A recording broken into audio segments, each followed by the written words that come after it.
Welcome to Assassin's Creed Valhalla. It's Abyss, and in this video, I'm going to talk about a question and comment that I've been seeing the most. Is Assassin's Creed Valhalla the new Odyssey 2.0? So I'm going to break down the differences between Odyssey and Valhalla.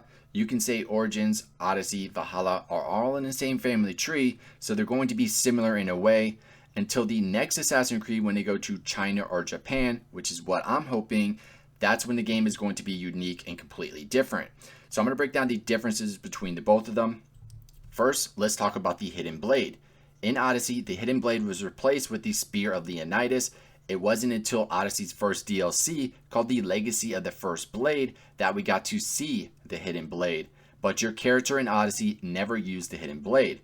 So in Valhalla, the Hidden Blade is back and better than ever. So the major difference right there is Odyssey, no Hidden Blade. Valhalla has the Hidden Blade. Next is the leveling system. In Odyssey, all the quests and areas were designed with a certain level range in mind. Because of this, players had to do some level grinding throughout the game. In Valhalla, Ubisoft wanted players to be able to pursue the quests at their own discretion rather than when the game allows them to do so. So level grinding has been officially eliminated from the game. Instead, players will unlock skills in order to raise their overall global power. So I remember in Odyssey, the top right corner of the map was level 50, and if you were level 20, there was no point at all going into a level 50 area. You would just be wasting your time. And I also remember the Conquest battle early on was a really good place to level up. So now we have this global power. So only time will tell if this is going to be a better system, the leveling or the global power. But that is a major difference right there. Odyssey, you had to level up. Valhalla, you have global power now. Next, let's talk about the open world activities. So starting with Odyssey, there were tombs. You can raid those and get skill points. They had the conquest battles, which I said earlier, really good place to level up.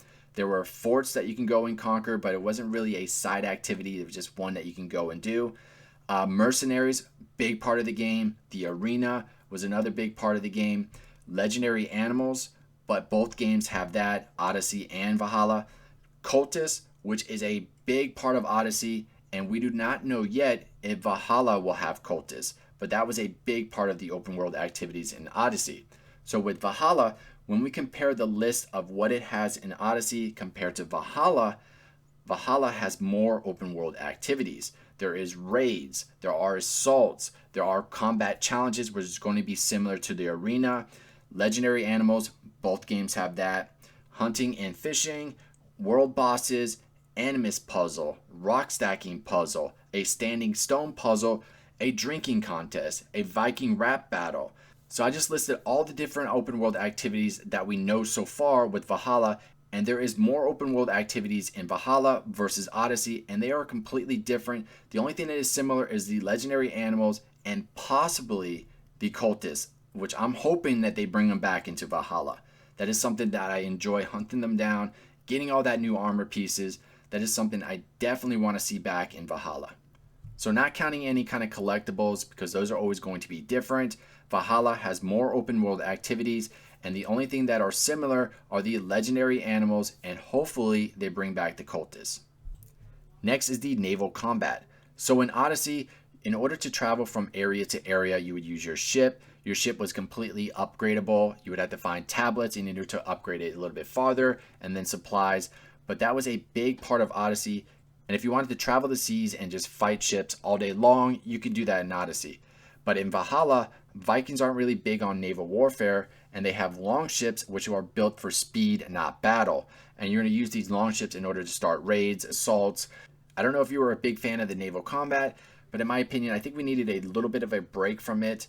But that is a big difference between the two, is Odyssey has naval combat, Valhalla will not. Next, let's talk about settlements. So this is something brand new to Valhalla, but if you want to make a comparison to the two, Odyssey had your ships that you can upgrade and make stronger. Valhalla has your settlements that you can upgrade and make stronger. Even though they both are completely different, that's the closest thing that I can compare to. Valhalla doesn't have the naval combat like Odyssey. Instead, they will have settlements that you can build and upgrade. This is a big difference between the two. Next, let's talk about dual wielding. This is something completely new to Valhalla that is not in Odyssey. So if you want to dual wield 2 swords, 2 axes, or even 2 shields, which is kind of weird that they didn't have shields in Odyssey. So that is something else that is different, is now we have shields, but you can dual wield a sword and an axe. 2 shields if you want, which might be a little bit weird, but it actually looks kind of cool. But, you know, compared to the two, you can dual wield in Valhalla and you could not in Odyssey. Okay, so what are your thoughts? Do you think that Assassin's Creed Valhalla is the new Odyssey 2.0? Leave a comment down below and let me know what you're thinking.